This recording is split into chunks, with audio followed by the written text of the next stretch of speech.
ಶಿಕ್ಷಕರ ಕ್ಷೇತ್ರದ ಪರಿಷತ್ ಚುನಾವಣೆಯಲ್ಲಿ ಕಾಂಗ್ರೆಸ್ ಗೆಲುವನ್ನು ಸಾಧಿಸಿದೆ. 1507 ಮತಗಳ ಅಂತರದಿಂದ ಕಾಂಗ್ರೆಸ್ನ ಅಭ್ಯರ್ಥಿ ಪುಟ್ಟಣ್ಣ ಅವರು ಗೆಲುವನ್ನು ಸಾಧಿಸಿದ್ದಾರೆ. ಇನ್ನು ಬಿಜೆಪಿ ಹಾಗೂ ಜೆಡಿಎಸ್ನ ಮೈತ್ರಿ ಅಭ್ಯರ್ಥಿಯಾಗಿ ಎಂಪಿ ರಂಗನಾಥ್ ಅವರು ಕಣಕ್ಕೆ ಇಳಿದಿದ್ರು. ಬಿಜೆಪಿ ಹಾಗೂ ಜೆಡಿಎಸ್ ಮೈತ್ರಿ ಅಭ್ಯರ್ಥಿಯಾಗಿದ್ದ ಎಂಪಿ ರಂಗನಾಥ್ ಸೋಲನ್ನು ಅನುಭವಿಸಿದ್ದಾರೆ. ಬೆಂಗಳೂರಿನ ಕಲಾ ಕಾಲೇಜಿನಲ್ಲಿ ಮತ ಎಣಿಕೆ ಕಾರ್ಯಕ್ರಮ ನಡೀತಾ ಇತ್ತು. ಮತ ಎಣಿಕೆ ಕಾರ್ಯದ ಬಳಿಕ ಇದೀಗ ಕಾಂಗ್ರೆಸ್ನ ಅಭ್ಯರ್ಥಿ ಪುಟ್ಟಣ್ಣ ಅವರು ಗೆಲುವು ಸಾಧಿಸಿದ್ದಾರೆ. 8260 ಮತಗಳನ್ನು ಪಡೆದಿರುವಂತಹ ಕಾಂಗ್ರೆಸ್ನ ಅಭ್ಯರ್ಥಿ ಪುಟ್ಟಣ್ಣ ಗೆಲುವು ಸಾಧಿಸಿದ್ದಾರೆ. 6753 ಮತಗಳನ್ನು ಪಡೆದಿರುವಂತಹ ಮೈತ್ರಿ ಅಭ್ಯರ್ಥಿ ಎಪಿ ರಂಗನಾಥ್ ಅವರು ಸೋಲನ್ನು ಅನುಭವಿಸಿದ್ದಾರೆ. ಅದೇ ರೀತಿಯಾಗಿ ಅಖಾಡ ಸಾಕಷ್ಟು ರೀತಿಯಾಗಿ ರಂಗೇರಿತ್ತು. ತಮ್ಮ ಅಭ್ಯರ್ಥಿಯನ್ನ ಗೆಲ್ಲಿಸಿಕೊಳ್ಳೋದಕ್ಕೆ ಅಂತ ಜೆಡಿಎಸ್ ಹಾಗೂ ಬಿಜೆಪಿ ಸಾಕಷ್ಟು ತಯಾರಿ ಕೂಡ ಮಾಡಿಕೊಂಡಿತ್ತು. ಆದರೂ ಬಿಜೆಪಿ ಅಭ್ಯರ್ಥಿ ಸೋಲನ್ನು ಅನುಭವಿಸಿದ್ದಾರೆ. ಶಿಕ್ಷಕರ ಕ್ಷೇತ್ರದ ಪರಿಷತ್ ಚುನಾವಣೆಯಲ್ಲಿ ಕಾಂಗ್ರೆಸ್ ಗೆಲುವು ಸಾಧಿಸಿದೆ. ಒಟ್ಟು 1507 ಮತಗಳ ಅಂತರದಿಂದ ಕಾಂಗ್ರೆಸ್ನ ಅಭ್ಯರ್ಥಿ ಪುಟ್ಟಣ್ಣ ಅವರು ಗೆಲುವು ಸಾಧಿಸಿದ್ದಾರೆ.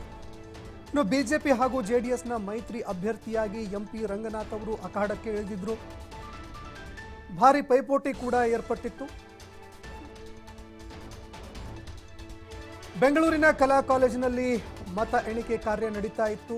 8260 ಮತಗಳನ್ನು ಪಡೆದಿರುವಂತಹ ಕಾಂಗ್ರೆಸ್ ಅಭ್ಯರ್ಥಿ ಪುಟ್ಟಣ್ಣ ಗೆಲುವು ಸಾಧಿಸಿದ್ದಾರೆ.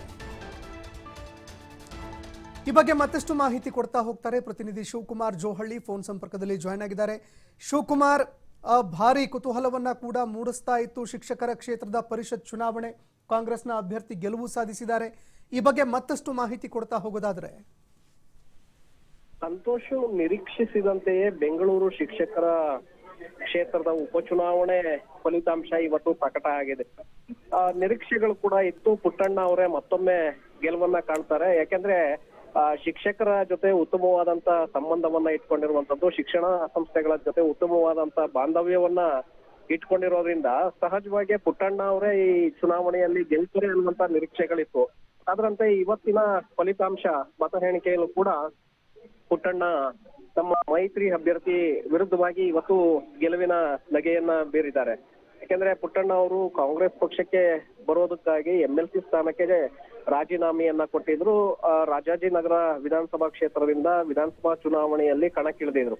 ಆದ್ರೆ ಅಲ್ಲಿ ಪರಾಭವಗೊಂಡ್ರು. ನಂತರ ತಾವೇ ರಾಜೀನಾಮೆಯನ್ನ ಕೊಟ್ಟಿದ್ದಂತಹ ಕ್ಷೇತ್ರಕ್ಕೆ ಉಪಚುನಾವಣೆ ನಡೆದಿತ್ತು. ಅದರಲ್ಲಿ ಸ್ಪರ್ಧೆಯನ್ನ ಕಾಂಗ್ರೆಸ್ ಅಭ್ಯರ್ಥಿಯಾಗಿ ಅಧಿಕೃತವಾಗಿ ಸ್ಪರ್ಧೆಯನ್ನ ಮಾಡಿದ್ರು.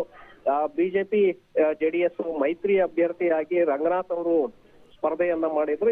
ಇವತ್ತು ಫಲಿತಾಂಶ ಪ್ರಕಟವಾಗಿದ್ದು 1505 ಮತಗಳ ಅಂತರದಿಂದ ಇವತ್ತು ಪುಟ್ಟಣ್ಣ ಅವರು ಮತ್ತೊಮ್ಮೆ ಗೆಲುವನ್ನ ಕಂಡಿದ್ದಾರೆ. ಯಾಕೆಂದ್ರೆ ಬೆಂಗಳೂರು ಶಿಕ್ಷಕರ ಕ್ಷೇತ್ರದಲ್ಲಿ ಪದೇ ಪದೇ ಪುಟ್ಟಣ್ಣ ಅವರೇ ಗೆದ್ದು ಬರ್ತಾ ಇದ್ದಾರೆ. ಯಾವುದೇ ಪಕ್ಷಗಳಲ್ಲಿರ್ಲಿ, ಜೆಡಿಎಸ್ ಇಂದನೂ ಕೂಡ ಗೆದ್ದಿದ್ರು.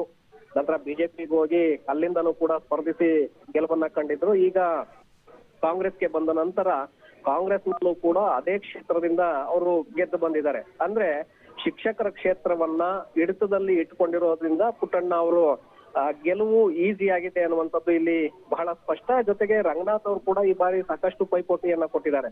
ಯಾಕೆಂದ್ರೆ ಹೆಚ್ಚಿನ ಒಂದು ಮತಗಳನ್ನು ಕೂಡ ಅವರು ಪಡ್ಕೊಂಡಿದ್ದಾರೆ. 5564 ಮತಗಳನ್ನ 505 ಮತಗಳ ಅಂತರದಿಂದಷ್ಟೇ ಅವರು ಈ ಬಾರಿ ಪರಾಭವನಗೊಂಡಿದ್ದಾರೆ. ಒಟ್ನಲ್ಲಿ ಪುಟ್ಟಣ್ಣ ನಿರೀಕ್ಷಿಸಿದಂತೆ ಶಿಕ್ಷಕರ ಕ್ಷೇತ್ರದ ಉಪಚುನಾವಣೆಯಲ್ಲಿ ಗೆಲುವಿನ ನಗೆಯನ್ನ ಬೀರಿದ್ದಾರೆ. ಸಂತೋಷ್, ಧನ್ಯವಾದಗಳು ಶಿವಕುಮಾರ್ ನಿಮ್ಮೆಲ್ಲ ಮಾಹಿತಿಗೆ.